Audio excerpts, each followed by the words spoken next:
Hey, good morning. It is Tuesday, August 1st. And since it's Tuesday, once again, we are doing our devotional here. The title today is called The Highest Place.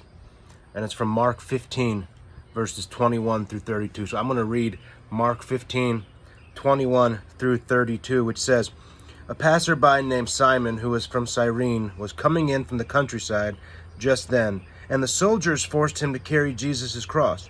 Simon was the father of Alexander and Rufus, and they brought Jesus to a place called Golgotha, which means place of the skull. They offered him wine drugged with myrrh, but he refused it. Then the soldiers nailed him to the cross. They divided his clothes and threw dice to decide who would get each piece. It was 9 o'clock in the morning when they crucified him. A sign announced the charge against him. It read, 'The King of the Jews.' 2 revolutionaries were crucified with him, one on his right and one on his left.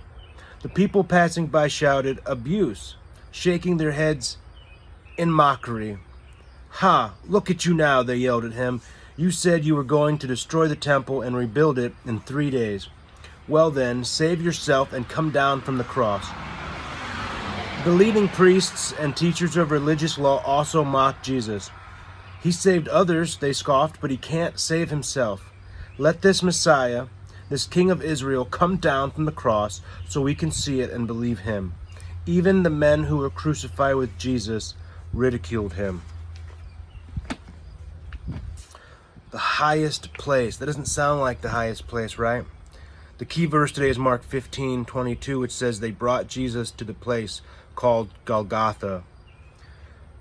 Let's get into this. God followed through on his promise of judgment, and he concentrated it all on one high place in particular, a place called Golgotha. It was a crude altar, to be sure, but the sacrifice that was lifted up there was the purest and costliest ever. Now it stands as the only legitimate place of worship on the planet.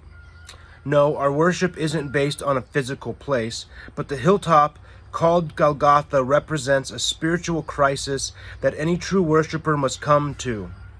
It's the spiritual place where the ultimate payment for our sins was made, and no one worships the true God with a true heart unless his or her sins are dealt with there. And we don't bring the sacrificial offering with us when we come. It's provided. The place of real devotion, of real sacrifice, and of real worship is in the cross of Jesus Christ. It isn't coincidental that Jesus laid down his life on a hilltop. Neither is it a coincidence that God inspired a temple on another hilltop centuries before. There is something about the high places of our terrain that makes us think we can get closer to God there. And men have tried for centuries. From the Tower of Babel to the mountaintops of Tibet, people yearn to reach upward. The miracle is that in one place, at one time, God reached down. He met us on a mountaintop that stands at the centerpiece of all history. The sacrificial offering on that hill is the focal point of the entire universe. Our idolatries drive us to the high places where we have built our altars and cultivated false worship.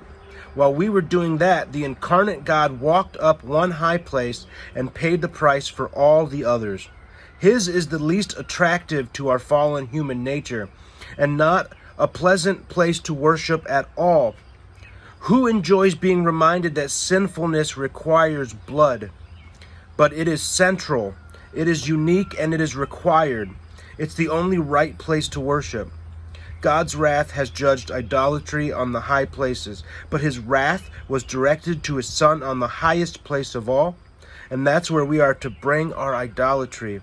That's where we purify our hearts, and that's where real worship takes place.